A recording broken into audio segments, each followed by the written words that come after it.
Hi everyone. So today my little crafting partner here, Spidey, and I are going to show you how to make this super fun Halloween card using some products by Pretty Pink Posh. In particular, we're going to use the Boo stamp and die set, and we're also going to use the Spiderweb stencil, both released by Pretty Pink Posh in August 2019. So let's get started. So I've cut out an A2 size card base out of Bristol Smooth cardstock, and I'm just going to ink in the center very lightly with some shaded Lilac Distress Oxide ink. And now I'm going to go around the edges with Dusty Concord Distress Oxide ink. And I'm being careful not to add too much color at this point because we're going to need to add another layer of color once we put our stencil on. And if this layer is too dark, then it'll be difficult to have the color show up once we put the stencil on. And I'll show you what I mean in a second. So I'm just adjusting the Spiderweb stencil so that it's directly in the center of our A2 size card panel. And then I'm just attaching it with some tape so it doesn't move around while we ink. I'm going to start with my Black Soot Distress Oxide ink and just blend around the edges. So this is going to help to give our spiderweb a real spooky Halloween look, and it also is a really nice color that contrasts very well with that Dusty Concord, and it's going to make the center of our panel look even lighter by having very dark edges. So I'm just being careful to kind of smooth the color, roll around the edges so that it blends into that Dusty Concord. And then once I get past that first rung or outer rung of spiderweb pieces, then I'm going to start working on my second rung of spiderweb pieces with the Dusty Concord, which is our mid-tone color here. And then on that very center and that first rung of little spiderweb pieces, I'm going to focus my shaded lilac. Now I'm going to remove the stencil and watch the magic happen. So this is what it should look like if you applied a thin enough layer of ink to start with. And if you find that the spiderweb doesn't show up that well, just try again and just put less ink down in that first layer. Now I'm going around the edges with my Black Soot Distress Oxide ink just to help kind of blend the edges so that it looks kind of smoky and mysterious and spooky. And then I thought I needed some white highlights here. So I'm just going to take my Signo Uniball gel pen and I'm just going to add some little dots following the lines of the spiderweb. And I'm going to place my dots on all of the lines that connect to a corner of the page or the outside of the page. So I'm not going to put dots like around those curved edges of the spider web. I'm just putting them where the lines are straight. And that was just kind of the kind of design I was looking for. I didn't want it to be too busy with all the white, but I did want to have some nice pretty highlights on that background. Now I'm taking some Liquid Stardust by Lawn Fawn, and this is probably my favorite product of the season. I've been putting it on a lot of my cards, and I'm just gonna sprinkle on that Liquid Stardust directly onto the card panel with a small paintbrush. And I didn't water this down at all. I just wanted straight sparkle. And as you can see, it's super shiny and sparkly. And I'm going to set that aside to dry as we work on our focal image. So the focal image is from the Boo stamp set by Pretty Pink Posh. And it has all these great little Halloween doodles. And we are going to color them in. So I thought for the color palette, I would use some traditional Halloween colors. So we're going to have all the colors you need for candy corn. We're going to have yellow, orange, and white. And then for our little pumpkins, they're going to be orange as well.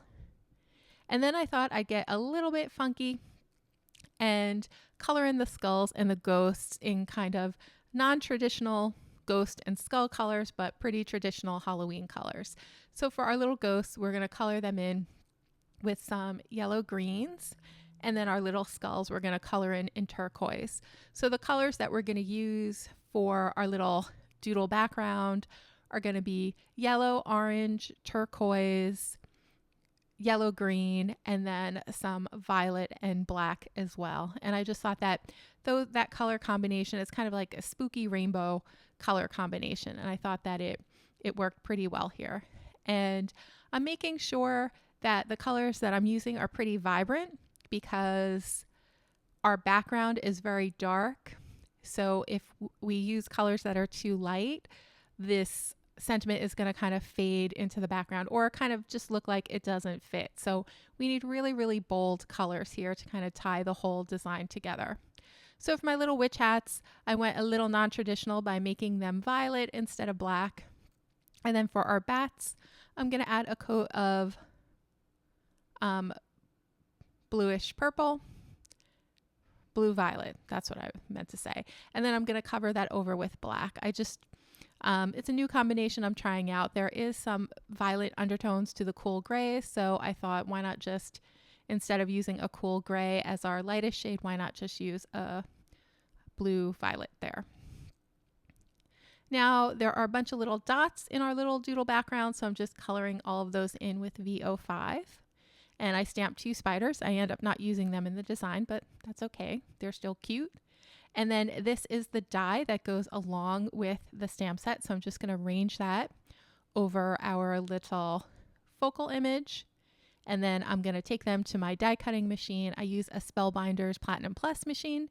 I've been using that ever since I started card making a few years ago, and it cut beautifully. So these are little letters. And now I thought, with our dark background, I didn't know how the white lettering was going to look, so I decided to make the background of the letters cool gray. So I'm just shading in around the images very carefully so that I don't get any dark gray ink on my images that we so carefully colored. And I'm using C5 along the outer edges and then C3 for the middle part of the bee. And then for the very inside, I use C1. And then I'm going to go around the edges of our lettering with a black Copic marker just to help make the little letters pop and stand out. And I think that looks pretty good. I'm much happier with it kind of shaded a little bit than just going with pure white. Now I'm going to add some white accents to our little doodle images. So I'm adding eyes to the bats. I'm adding a little dot in the center of each of those little dots that we colored in violet earlier.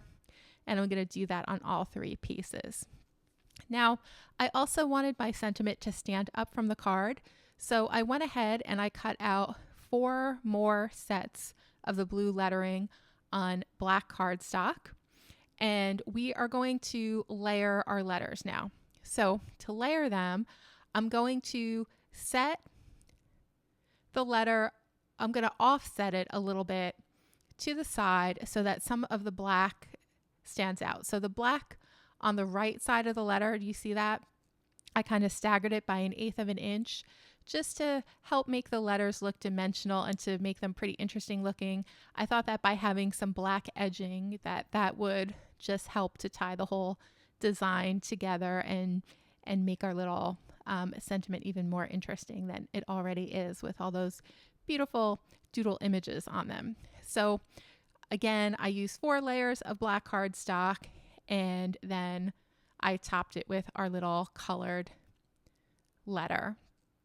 And it stands up nice and good from the page, so I'm pretty happy with the dimension that I got by using this technique. So now we're going to stamp our sentiment, and this sentiment says Happy Halloween to you, and this is also included in the Pretty Pink Posh Boo stamp set. And I'm using some white embossing powder, and then I'm going to set it with my heat gun. So I always tend to use black and white for my sentiments.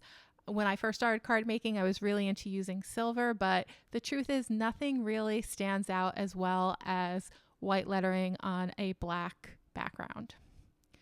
Okay, now it's time to adhere our letters to the card base. And I'm just going to use my multimedia matte adhesive. Any glue would have worked here, but I wanted to use glue instead of tape runner, so I had a chance to rearrange things in the event that one of the letters got a little off-centered or off-kilter. And I'm just kind of dotting that on so that I don't have excess glue seeping out from the sides. And that looks good to me. So I'm going to place my O right directly in the center of that spider web. And then I'm going to do that for the last letter as well. And then put the acrylic block on top just to make sure that everything adheres nice and firmly. Now for our sentiment that we just embossed, I'm popping that up on one layer of foam tape, and I'm going to set it right in the center of the boo. So it says, "Boo, happy Halloween to you." And now is the fun part, or another part of all the fun parts that I guess it took to make this card. We're going to add our embellishments. So these little stars are included in the boo die set, and you can stamp a colored star if you want, or I just use the die and cut them out from silver cardstock. And then these are the little boo jewels that Pretty Pink Posh released along with this Halloween release. And I'm just attaching them on the upper left-hand corner and the lower right-hand corner. And that is it. So that is my card for today, everyone. I hope you enjoyed watching this video, and I really hope you give this card a try. It will definitely bring a smile to the face of anyone that you send this to this Halloween season. Thanks a lot for watching, and I will see you again soon in the next video. Bye, Spidey.